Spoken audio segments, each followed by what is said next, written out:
Friend, आज हम बात करेंगे ठोस अवस्था के बचे हुए पार्ट, ठोसों के विद्युतीय गुण की, यानी इलेक्ट्रिकल प्रॉपर्टीज़। ठोसों में जो विद्युत प्रवाहित होती है उसका जो हम मापन करते हैं वो विद्युत चालकता के द्वारा करते हैं। विद्युत चालकता को लैम्डा के द्वारा प्रदर्शित करते हैं, ये आप इलेक्ट्रिसिटी में पढ़ेंगे। ये इसकी विमा ओम इनवर्स और मीटर इनवर्स होती है, और लैम्डा के द्वारा ही हम किसी भी ठोस के इलेक्ट्रिसिटी का मापन करते हैं। तो ठोस के विद्युत चालकता में अद्भुत विविधता पाई जाती है। विद्युत चालकता की यह विविधता 27 कोटियों में फैली होती है, जिसका परिणामों का प्रयास यानी मैग्नीट्यूड ऑफ ऑर्डर 10⁻⁻20 से 10⁻⁷ तक होता है। इस चालकता की विविधता में गुण के आधार पर ठोस को 3 भागों में वर्गीकृत किया जा सकता है। तो जो ठोस हैं हमारे वो 3 तरह के हैं: चालक, कुचालक तथा अर्धचालक। चालक वे जिनमें विद्युत प्रवाहित हो, अचालक वे जिनमें विद्युत प्रवाहित ना हो, तथा अर्धचालक वे जिनकी चालकता चालक और अचालक के बीच में हो। अब इनको हम डिटेल में पढ़ेंगे, परास के माध्यम से पढ़ेंगे। तो सबसे पहले हम देखते हैं चालक, कंडक्टर्स। ठीक है, वे मतलब ऐसे धातु जो जिनसे विद्युत प्रवाहित हो जाती है, सामान्य अवस्था में उनको चालक कहा जाता है। और परास की अवस्था में देखें तो वैसे ठोस जिनकी चालकता का परास 10⁻⁴ से लेकर 10⁻⁷ के मध्य हो, चालक कहलाते हैं। धातुओं के चालकता की कोटि 10⁻⁷ ओम इनवर्स मीटर इनवर्स होती है। यानी सामान्य अवस्था में तो हम चालक को ही कह सकते हैं कि जिन ठोसों से विद्युत प्रवाहित हो जाती है वे चालक कहलाते हैं। और यदि आधुनिक परिभाषा में हम देखें तो उनके चालकता की जो परास है वो 10⁻⁴ से 10⁻⁷ ओम इनवर्स मीटर इनवर्स के मध्य होती है। और जो धातु चालक हैं उनकी जो कोटि है वो 10⁻⁷ होती है। यानी जो धातु चालक हैं वो सब धातु जो हैं वो सबसे अच्छे चालक होते हैं।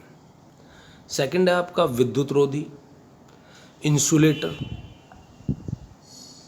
वैसे ठोस जिनकी चालकता 10⁻⁻20 से लेकर 10⁻⁻10 के परास के मध्य होती है, विद्युत रोधी कहलाते हैं।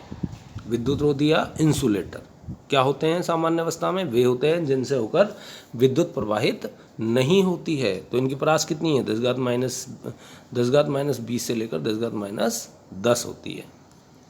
अब है आपके पास अर्धचालक।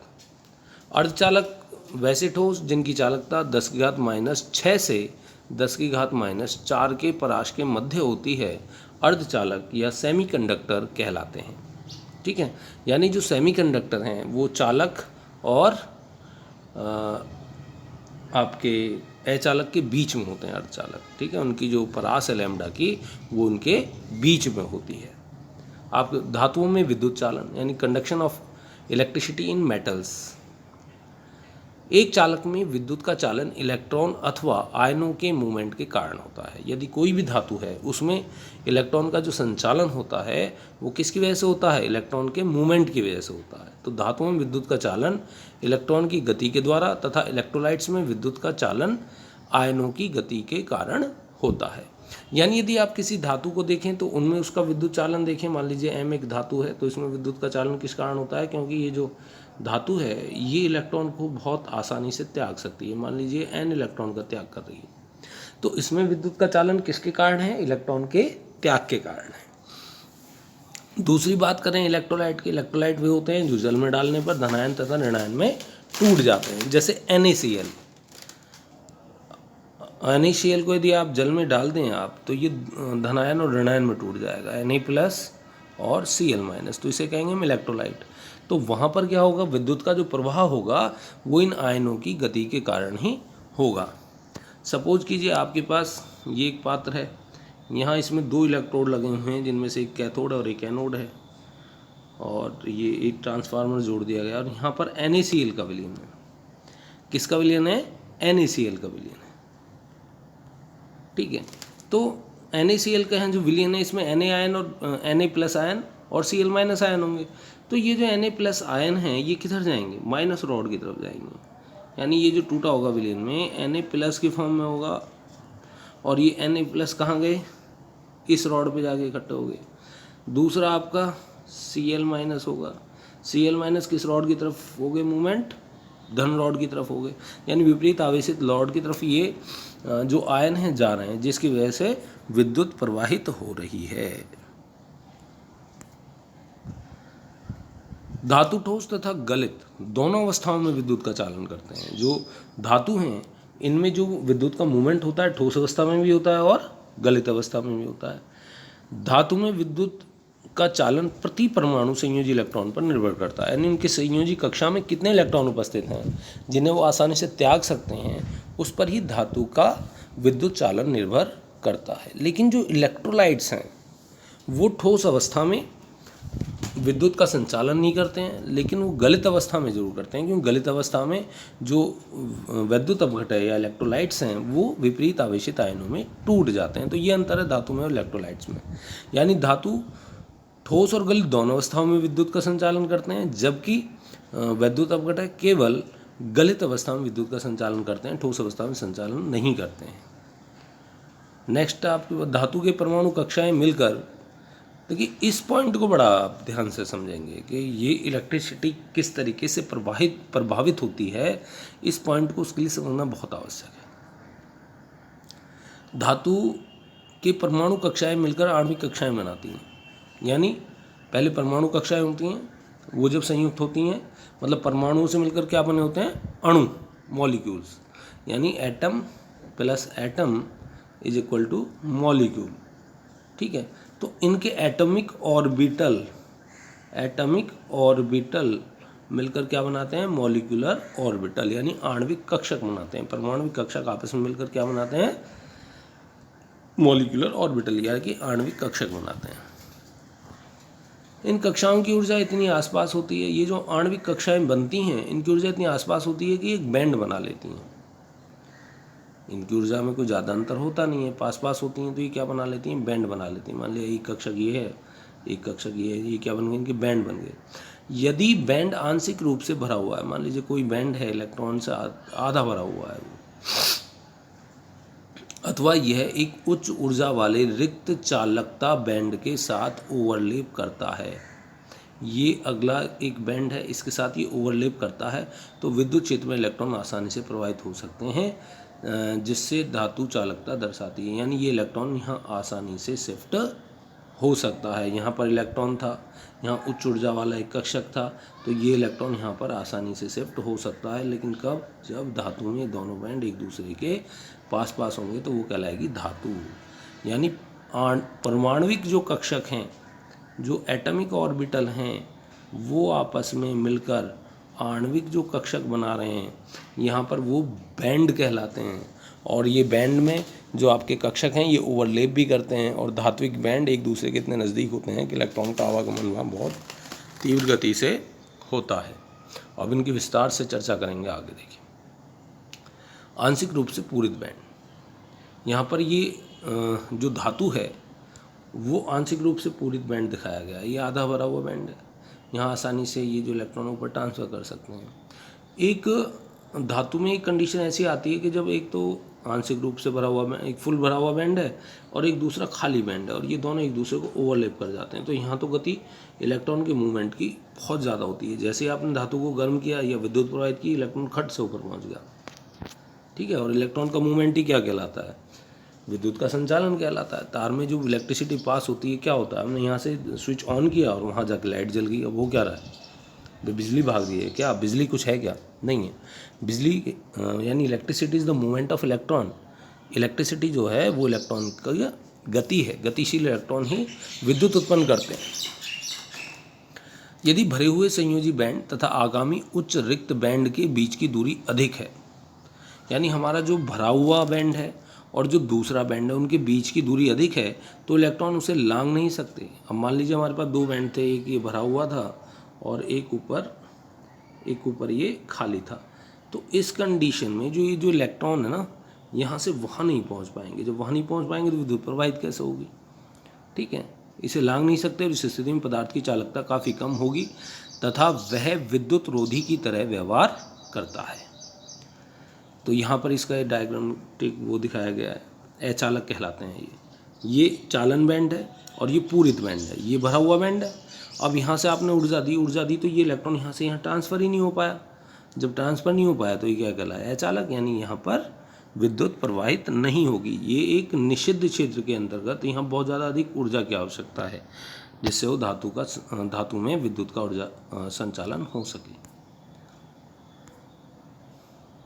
अर्धचालक में विद्युत चालन, अब जो अर्धचालक है वहाँ कैसे होगा? अर्धचालकों में संयोजन बैंड एवं चालक बैंड के मध्य अंतराल कम होता है, जिसके कारण कुछ चालक इस अल्प कम अंतराल के कारण बैंड लांघ सकते हैं और अल्प चालकता दिखाते हैं। देखिए जो सेमीकंडक्टर हैं उनमें इन बैंड के बीच का जो गैप है ना थोड़ा सा कम होता है, तो इलेक्ट्रॉन आसानी से त्याग सकते हैं। देखिए तो 3 प्रकार के हमारे पास चालक थे। एक थी धातु में इनके बीच में गैप बहुत कम होता है, ठीक है। और एक था अधातु, इसमें जो 2 भरे हुए बैंड हैं इनमें गैप बहुत ज़्यादा होता है। और एक है आपके अर्धधातु, इनमें जो बैंड के बीच में जो गैप है ना वो इन दोनों के मध्य में होता है। तो ये तो हो गया आपकी चालक, ठीक है, कंडक्टर। और ये हो गए इंसुलेटर और ये हो गए सेमीकंडक्टर, ठीक है। तो इस प्रकार से यहाँ विद्युत का चालन होता है, धातु, अधातु और अर्धचालक। ताप बढ़ने के साथ साथ अर्धचालकों में विद्युत चालकता बढ़ जाती है क्योंकि अधिक संख्या में इलेक्ट्रॉन चालक बैंड में आ जाते हैं। जैसे ताप बढ़ाओगे अर्धचालक का तो उसमें विद्युत चालकता बढ़नी प्रारंभ हो जाती है। सिलिकॉन तथा जर्मेनियम जैसे पदार्थ इस प्रकार का व्यवहार दिखलाते हैं तथा इन्हें अंतर अर्धचालक कहते हैं। यानी अर्धचालक में सिलिकॉन और जर्मेनियम आते हैं, इनको इंट्रिंसिक सेमीकंडक्टर्स कहते हैं। अब बात आती है डोपिंग, अपमिश्रण। ये बड़ा इम्पोर्टेंट चीज़ है। मान लीजिए किसी की चालकता कम है तो उसमें कोई ऐसी धातु मिला दी जाए जिससे उसकी चालकता बढ़ जाए तो उसे क्या कहते हैं? हम डोपिंग कहते हैं, ठीक है। तो देख लेते हैं इसमें क्या हो रहा है। आंतर चालकों की विद्युत चालकता बढ़ाने के लिए जो सेमीकंडक्टर हैं, जो अर्धचालक हैं, उनकी चालकता को बढ़ाने के लिए उचित अशुद्धि मिलाने की विधि को अपमिश्रण या डोपिंग कहते हैं। अर्धचालक की चालकता कब बढ़ती है? जब ताप बढ़ाते हैं। अब हम ताप बढ़ाना नहीं चाहते तो उसमें क्या करें? कुछ अशुद्धि मिला दें जिससे उनकी चालकता बढ़ जाए। अपमिश्रण उस अशुद्धि द्वारा किया जाता है जो आंतर अर्धचालक जैसे सिलिकॉन अथवा जर्मेनियम की तुलना में इलेक्ट्रॉन धनी या इलेक्ट्रॉन न्यून हो।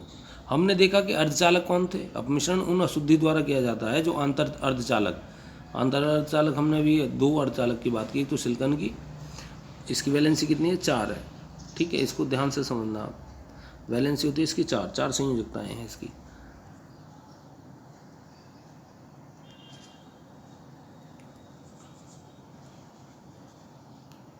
अब इसकी संयोजकता है 4। अपमिश्रण उस अशुद्धि द्वारा किया जाता है जो अंतर अर्धचालक जैसे सिलिकॉन और जर्मेनियम की तुलना में इलेक्ट्रॉन धनी या इलेक्ट्रॉन न्यून हो। ऐसी अशुद्धि से इन ठोसों में इलेक्ट्रॉनीय दोष उत्पन्न हो जाते हैं। अब यहाँ पर 2 अर्धचालक हमने लिए, एक तो लिया भैया सिलिकॉन, ये रहा सिलिकॉन, ठीक है। इसकी संयोजकता कितनी है? 4। अब इसमें हमको ऐसी अशुद्धि मिला दें जिसकी संयोजकता हो 3, तो भी इसकी विद्युत बढ़ जाएगी। जर्मेनियम, इसकी संयोजकता है 3। अब इसमें कोई ऐसी अशुद्धि मिला दें 4, तो वहाँ जो अशुद्धि हमने मिलाई है उसका इलेक्ट्रॉन बचा रहेगा, ठीक है। तो उसकी भी चालकता बढ़ जाएगी। कैसे? चलो एक सिलिकॉन का ही हम केस ले लेते हैं। एक सिलिकॉन का ही केस ले लेते हैं। मान लीजिए यहाँ पर आपने ऐसे ये इस तरीके, मान लीजिए यहाँ सिलिकॉन है, ठीक है। इसकी 4 संयोजकता, एक इलेक्ट्रॉन यहाँ रखा है, एक यहाँ, एक यहाँ। आपने कोई ऐसी धातु ले ली जिसकी संयोजकता 3 है, उसकी यहाँ भी जुड़ गई, यहाँ भी जुड़ गई, लेकिन यहाँ जो है ये खाली पड़ी हुई है, वैकेंट है, यानी इसमें इलेक्ट्रॉन यहाँ से यहाँ शिफ्ट हो सकते हैं। ये जो इलेक्ट्रॉन की आवश्यकता ही नहीं है, वो जो खाली जगह है वो एक जगह से दूसरी जगह पर शिफ्ट हो सकती है, तो उस कंडीशन में भी विद्युत प्रवाहित होगी। दूसरा केस हमने लिया जर्मेनियम का। जर्मेनियम की संयोजकता थी 3। अब ये इस तरीके से 3 प्रकार जुड़ी है। इसके साथ जो धातु है मान लीजिए M, वो भी कितने बंद बना रही है? 3, लेकिन एक इलेक्ट्रॉन उसका अब भी बचा हुआ है। एक इलेक्ट्रॉन जो है उसका अब भी बचा हुआ है, वो इलेक्ट्रॉन मूवमेंट करेगा और चालकता बढ़ जाएगी। तो अब हम देखते हैं हमने 2 तरह की अशुद्धियाँ मिलाई। एक तो जिसमें इलेक्ट्रॉन की अधिकता थी, यानी इलेक्ट्रॉन धनी अशुद्धियाँ, इलेक्ट्रॉन रिच इम्प्योरिटीज़, ठीक है। सिलिकॉन और जर्मेनियम आवर्त सारणी के 14वें वर्ग में है और प्रत्येक में 4 संयोजी इलेक्ट्रॉन है। क्रिस्टल में इसका प्रत्येक परमाणु अपने निकटस्थ परमाणु के साथ 4 सह संयोजी बंध बनाता है, जो सिलिकॉन है। अच्छा, वहाँ हमने सिलिकॉन देखी, वहाँ जर्मेनियम की संयोजकता 3 बता दी, वो 4 है, सॉरी, ठीक है। सिलिकॉन की संयोजकता कितनी है? 4।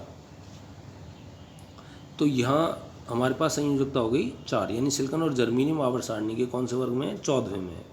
वहाँ मैं उसे फास्फोरस वाले वर्ग में समझ रहा था, जर्मेनियम को, सॉरी नाइट्रोजन वाले में, तो वो गड़बड़ है। वो ये 14वें वर्ग में ही है सिलिकॉन, तो उसकी भी जो इलेक्ट्रॉन की जो संरचना है ना, वो सिलिकॉन की तरह ही करेगी जर्मेनियम की भी, ठीक है। जो हम उसको एग्जाम्पल लेके जो जर्मेनियम को कर रहे थे वो हम आगे बता देंगे। सिलिकॉन और जर्मेनियम आवर्त सारणी के 14वें वर्ग में है और प्रत्येक में 4 संयोजी इलेक्ट्रॉन है। क्रिस्टलों में इसका प्रत्येक परमाणु अपने निकटस्थ परमाणु के साथ 4 संयोजी बंध बनाता है, यानी एक परमाणु जो है सिलिकॉन का, वो 4 परमाणुओं के साथ जुड़ा हुआ है, क्योंकि इसकी संयोजकता कितनी है? 4 है। यहाँ पर ये जो सिलिकॉन है आपका, एक सिलिकॉन से यहाँ जुड़ा हुआ है, एक सिलिकॉन से यहाँ जुड़ा हुआ है, एक सिलिकॉन से यहाँ जुड़ा हुआ है, एक सिलिकॉन से यहाँ जुड़ा हुआ है, तो एक सिलिकॉन परमाणु कितने जुड़ा हुआ भी है? 4 से। जब 15वें वर्ग के तत्व फास्फोरस अथवा आर्सेनिक, इसमें 5 संयोजकता वाले इलेक्ट्रॉन होते हैं। अब इनमें हमने मिला दिया 15वें वर्ग का तत्व, जिसके पास कितने इलेक्ट्रॉन है? 5। 4 ने बंध बना लिया, एक बच गया, ठीक है, को अपमिश्रित किया जाता है, तो यह सिलिकॉन अथवा जर्मेनियम के क्रिस्टल में कुछ जालक स्थान में आ जाता है। अब हमने क्या किया है कि जो हमारे पास जो धातु थी वो थी 4 संयोजी, अशुद्धि हमने उसमें मिला दी 5 संयोजी। 5 संयोजी के अशुद्धि मिलाने से 4 जो उसके जो संयोजकताएं थी उन्होंने तो बंद बना ली। जो 5वीं संयोजकता थी वो अभी फ्री है, उसका जो इलेक्ट्रॉन है वो अभी फ्री है। तो इस तरह 5 में से 4 इलेक्ट्रॉन का उपयोग 4 सन्निकट सिलिकॉन परमाणु के साथ 4 सहसंयोजी बंध बनाने में होता है। 5वां अतिरिक्त इलेक्ट्रॉन विस्थानित हो जाता है। यह विस्थानित इलेक्ट्रॉन अपमिश्रित सिलिकॉन अथवा जर्मेनियम की चालकता में वृद्धि करता है। यह चालकता में वृद्धि ऋणावेशित इलेक्ट्रॉन के कारण होती है। अतः इलेक्ट्रॉन धनी अशुद्धि में अपमिश्रित सिलिकॉन को n प्रकार के अर्धचालक कहते हैं। यानी यहाँ पर जो हमारी धातु थी वो थी 4 संयोजक, सिलिकॉन थी या जर्मेनियम, दोनों में से कोई सी थी। इसमें अशुद्धि मिला दी हमने 5 संयोजक, उसने 4 तो बंद बना दिया और 1 इलेक्ट्रॉन उसका रखा हुआ है। अब ये जो इलेक्ट्रॉन रखा हुआ है ये n टाइप है, n टाइप। ये बहुत आगे कंडक्टर आते हैं ना, n टाइप और p टाइप, जो ट्रांजिस्टर्स में यूज़ होते हैं वो ये ही हैं, ठीक है। तो हमने अशुद्धि मिलाई जिसका इलेक्ट्रॉन अधिक था, ऐसी अशुद्धि मिलाई तो हमें n टाइप के अर्धचालक कहा जाता है इनको। इलेक्ट्रॉन न्यून अशुद्धियाँ, इलेक्ट्रॉन डेफिशिएंट इम्प्योरिटीज़। सिलिकॉन और जर्मेनियम जो कि आवर्त सारणी के 14वें वर्ग में हैं को वर्ग 13 के तत्व तथा बोरॉन, एल्यूमिनियम तथा गैलियम। देखिए वहाँ जो मैं जर्मेनियम को समझ रहा था, मैं थोड़ा सा कंफ्यूज हो गया वहाँ पर, वो 13वें वर्ग का समझ रहा था लेकिन वो 14वें वर्ग में है। तो सेमीकंडक्टर का जो कार्य करेंगे वो सिलिकॉन और जर्मेनियम ही करेंगे प्रॉपर। तो सिलिकॉन तथा जर्मेनियम जो कि आवर्त सारणी के 14वें वर्ग में हैं को वर्ग 13 के तत्व तथा बोरॉन, एल्यूमिनियम और गैलियम, जिनमें संयोजक इलेक्ट्रॉन की संख्या 3 होती है, के साथ अपमिश्रित किया जाता है। अब संयोजकता तो हमारे अर्धचालक की है 4 और इसे जुड़ने को कह दिया गया, सिलिकॉन से जुड़ने को कह दिया गया ऐसे तत्व से जिसकी संयोजकता है कितनी? 3, जैसे एल्यूमिनियम। तो एल्यूमिनियम 1 बंध बनाया, 2 बना, अब ये तीसरे पे जगह खाली पड़ी है आपकी, तीसरी जगह ये खाली पड़ी है। अब ये जो खाली जगह है ये कोटर का काम करेगी। खाली कौन होता है? प्रोटॉन, तो इसे p टाइप कंडक्टर भी कहते हैं, ठीक है। आगे ये सारी बातें आएंगी। तो ये जो खाली जगह है, 4, जब भी हमारा अर्धचालक था उसकी संयोजकता थी 4, अशुद्धि मिला दी हमने, वो जिसकी संयोजकता है 3। अब इस कंडीशन में एक जगह खाली रह गई, वो जो खाली जगह है वो ही मूवमेंट करेगी। तो इस स्थिति में वह स्थान जहाँ चौथा इलेक्ट्रॉन नहीं होता है, इलेक्ट्रॉन रिक्त या इलेक्ट्रॉन छिद्र कहलाता है। निकटवर्ती परमाणु से इलेक्ट्रॉन आकर इलेक्ट्रॉन छिद्र को भर सकता है, परंतु ऐसा करने पर वह अपने मूल स्थान पर इलेक्ट्रॉन छिद्र छोड़ जाता है। अभी मैंने बताया ना कि वहाँ जो खाली स्थान है उसको क्या कहते हैं हम? इलेक्ट्रॉन छिद्र, इंग्लिश में इसको कोटर भी कहते हैं। ठीक है। यदि ऐसा होता है तो यह प्रतीत होगा जैसे कि इलेक्ट्रॉन छिद्र जिस इलेक्ट्रॉन द्वारा यह भरा गया है उसके विपरीत दिशा में चल रहा है। अब ये धीरे धीरे शिफ्ट होता रहता है, जहाँ ये भरा जाता है ना, अब ये खाली स्थान एक जगह से दूसरी जगह मूव कर सकता है, और यही किसका कारण है? इलेक्ट्रिसिटी का कारण है। तो विद्युत क्षेत्र के प्रभाव में इलेक्ट्रॉन छिद्रों से धनावेशित प्लेट की ओर चलेंगे, परंतु ऐसा प्रतीत होगा जैसे इलेक्ट्रॉन छिद्र धनावेशित हैं और ऋणावेशित प्लेट की ओर चल रहे हैं। अब जो इलेक्ट्रॉन छिद्र हैं वो कैसे हैं? धनावेशित हैं, यानी प्रोटॉन का रूप है। यदि ऐसा होता है तो यह प्रतीत होगा जैसे कि इलेक्ट्रॉन छिद्र जिस इलेक्ट्रॉन द्वारा भरा गया है उसके विपरीत दिशा में चल रहा है। विद्युत क्षेत्र के प्रभाव में इलेक्ट्रॉन छिद्रों से धनावेशित प्लेट की ओर चलेंगे, परंतु ऐसा प्रतीत होगा जैसे इलेक्ट्रॉन छिद्र धनावेशित है और ऋणावेशित प्लेट की ओर। ये इसमें रिपीट हो रहा है। इस प्रकार के अर्धचालक को पी प्रकार के अर्धचालक कहते हैं। इसको आपको यहाँ से ये पढ़ने की आवश्यकता है नहीं, ठीक है। तो इस प्रकार के जो अर्धचालक हैं उन्हें ही हम पी प्रकार के अर्धचालक कहते हैं, ठीक है। एन प्रकार तथा पी प्रकार के अर्धचालकों के अनुप्रयोग, ये बड़ा इंपॉर्टेंट है, ये एन प्रकार, एन टाइप और पी टाइप अर्धचालक। एन टाइप अर्धचालक कब बनते हैं? जब हम सिलिकॉन और जर्मेनियम में ग्रुप 15 की अशुद्धि मिलाएं, यानी जिनके पास एक इलेक्ट्रॉन एक्स्ट्रा हो, ठीक है। और पी प्रकार का अर्धचालक कब बनेगा? जब सिलिकॉन और जर्मेनियम हम ग्रुप 13 यानी एल्यूमिनियम ग्रुप की अशुद्धि मिलाएं, एक इलेक्ट्रॉन कम की अशुद्धि मिलाएं, तो उनमें जो खाली स्थान है वो धनावेशित स्थान है और वो इलेक्ट्रॉन की तरफ चलने का प्रयास करेगा। तो अब इनके अनुप्रयोग भी देख लेते हैं। एन प्रकार और पी प्रकार के अर्धचालकों को विभिन्न क्रम में संयोजित कर इलेक्ट्रॉनिक वस्तुएं बनाने में उपयोग किया जाता है। इनसे हम क्या करते हैं? इलेक्ट्रॉनिक वस्तुएं बनाते हैं एन टाइप और पी टाइप कंडक्टर से। जैसे डायोड एन प्रकार तथा पी प्रकार के अर्धचालकों का एक कॉम्बिनेशन है, जो डायोड होते हैं जिनका प्रयोग रेक्टिफायर के रूप में किया जाता है। तो डायोड भी एक एन और पी प्रकार के अर्धचालकों का एक कॉम्बिनेशन है। तो डायोड एग्जाम्पल आप ध्यान रखना। और इस प्रकार से जो हमारी ये स्लाइड है यहीं समाप्त हो जाती है। अब आप इसको बड़े ध्यान से लिख कर अपनी कॉपी में ही पूरा वर्क लिखेंगे, ठीक है, और लिखने के बाद इसको कंप्लीट करेंगे। तो जिन बच्चों ने ये चैनल सब्सक्राइब ना किया हो वो चैनल भी सब्सक्राइब कर लें और हर वीडियो को लाइक भी कर लिया करें, जिससे आपको समय से ये जो हमारे वीडियो हैं अपलोड करते ही तुरंत उनका नोटिफिकेशन मिल जाया करे। धन्यवाद।